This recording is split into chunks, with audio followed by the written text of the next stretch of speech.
James, do you have a sense of what needs to happen to get over this hurdle? I know what we need to do. I know exactly what we need to do. Just we'll figure it out this summer. You said you know exactly what you need to do. What is that? Yeah, we'll talk about it. So Russell Westbrook is officially a Houston Rocket. And I'm not surprised. If you watched my last video, I said that yes, I think he had the highest chance to join the Miami Heat. If Adrian Wojnarowski thought that too, then there was some serious talks between them. But at the end of the day, they just couldn't find a deal to go through.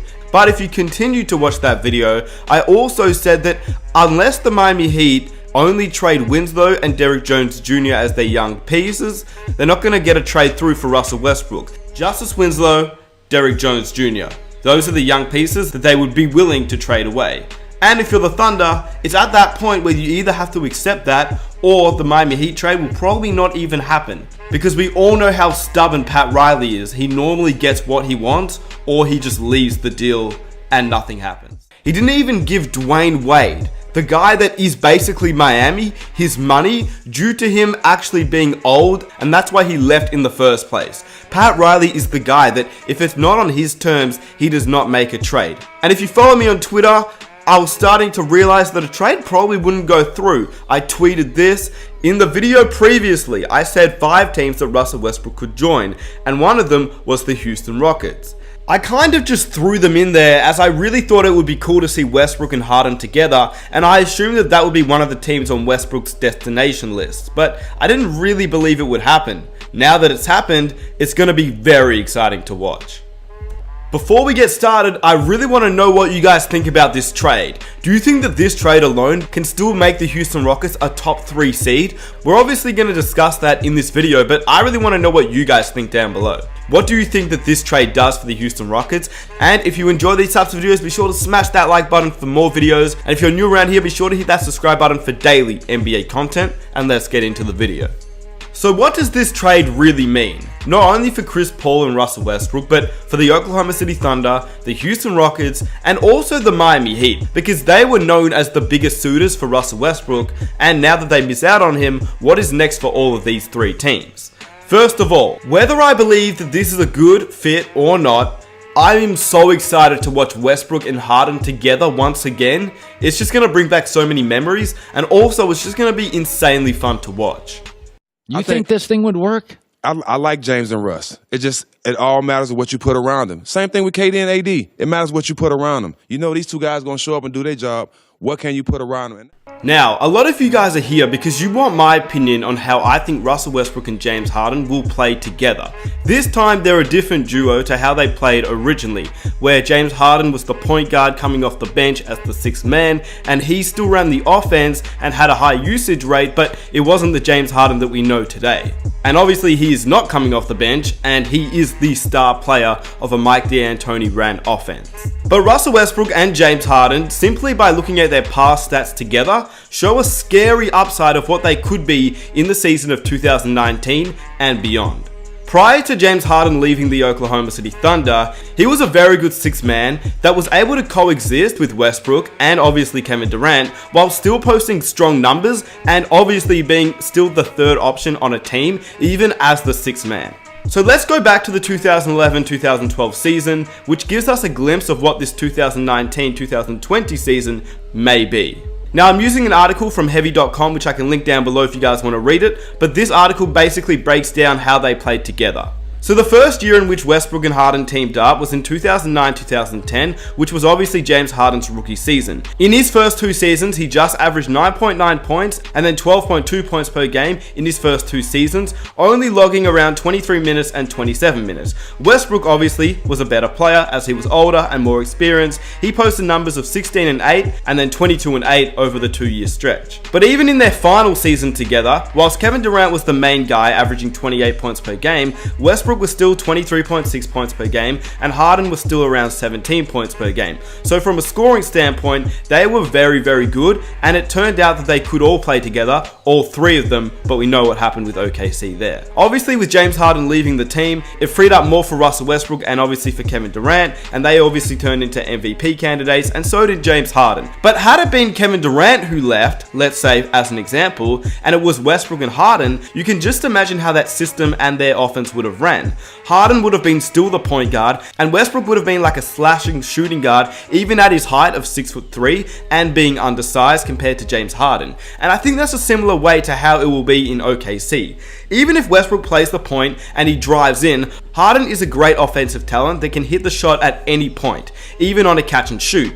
But let's say it's Harden who brings the ball up and he's the guy creating the ISO offense, which he has done for the past few seasons. His usage rate is insane. Westbrook, I believe, despite his horrible shooting percentage, is still a great player that can play alongside any guy like James Harden, simply because of his slashing ability and his overall ability to score, even if he doesn't take a jump shot. But his freakish athleticism is unmatched in the NBA, even at his age of 30, and I believe that that is something that can still be used to pair up with James Harden.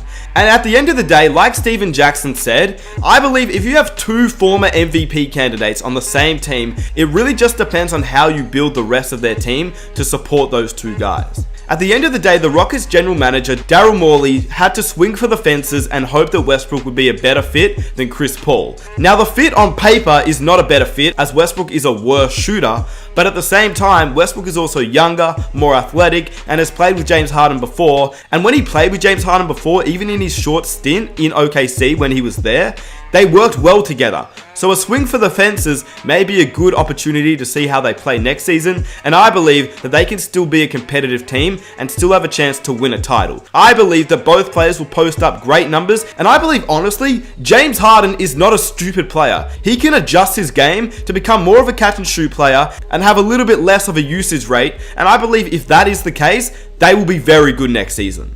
According to Woj, the Oklahoma City Thunder have agreed to trade Russell Westbrook to the Houston Rockets for Chris Paul, first round picks in 2024 and 2026, and pick swaps in 2021 and 2025. In the end, Miami probably had the better offer of Justice Winslow and Derrick Jones Jr., but they didn't have the picks, and that was something that Pat Riley didn't want to trade, his first round picks. And another reason why the Miami Heat were not going to have a good trade go through was, guess who has their picks? The Oklahoma City Thunder. The Oklahoma City Thunder already have Miami's first round picks in 2021 and 2023. So if they trade Russell Westbrook to Miami, they are making Miami Heat better, which means their picks will be worse.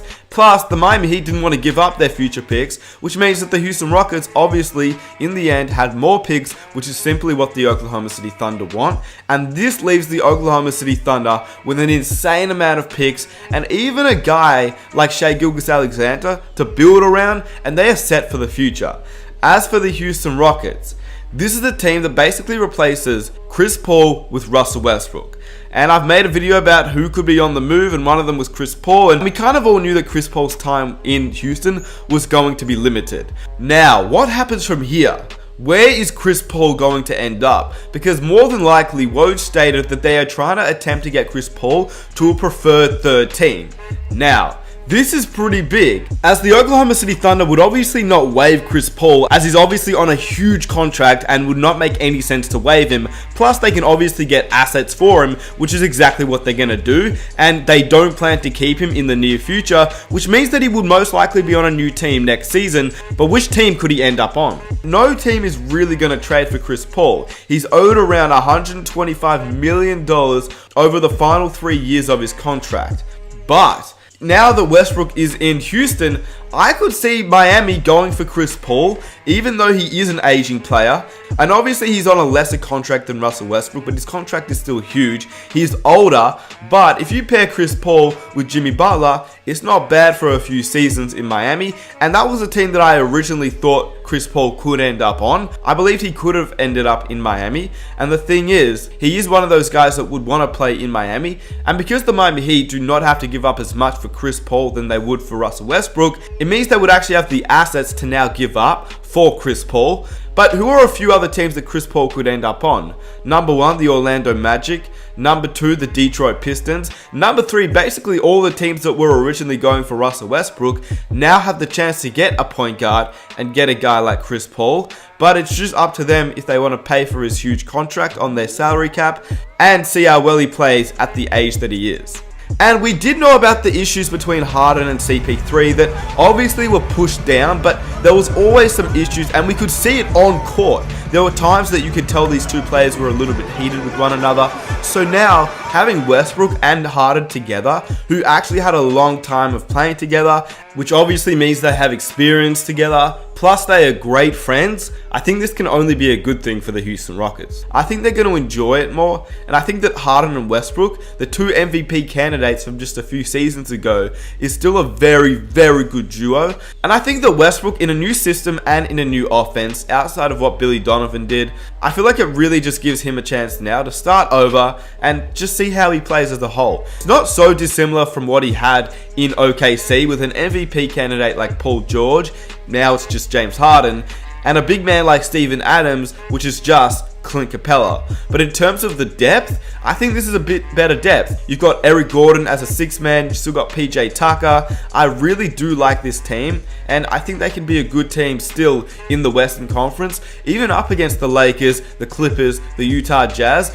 I don't think that you can count out the Houston Rockets this season because Russell Westbrook and James Harden together, no matter what, is always going to be scary. As for the Miami Heat, they didn't end up with Russell Westbrook, which was the most likely destination, but I'm happy because I really am a fan of Tyler Hero and I didn't want to give up Bam Adebayo. And Winslow can develop alongside Jimmy Butler as a mentor for him, so I think that Miami is still in a good position. And if we can still have a max spot in next year's free agency and the 2021 free agency even, we could possibly get a free agent that is as good as Russell Westbrook, and we don't have to give up anybody else, and we can see how young players develop in the meantime. So as a Heat fan, obviously I would have loved to have Westbrook on my team, but I'm not mad at all, and in the future it may pay off. And to be honest, I wouldn't have wanted to give up more than Pat Riley was offering them, so in the end, I'm glad. With that said, I really want to know what you guys think. Do you think the fit between Russell Westbrook and James Harden joining forces in a pretty stacked Western Conference, how far do you think that they can go together? Do you think the Houston Rockets can still be a top 3 seed? And do you think that they can make some noise in the playoffs? They're obviously both very ball dominant guards, but at the end of the day, I'm sure they can make it work out as they've done it together before. This will be very interesting, and I can definitely see Russell Westbrook playing off of James Harden and doing a better job of it than what Chris Paul did in Houston. With that said, if you enjoyed this video, I would greatly appreciate it if you could drop a like. If you're new around here, be sure to hit that subscribe button. Be sure to turn on notifications and follow me on Instagram, and I will catch you guys in my next video.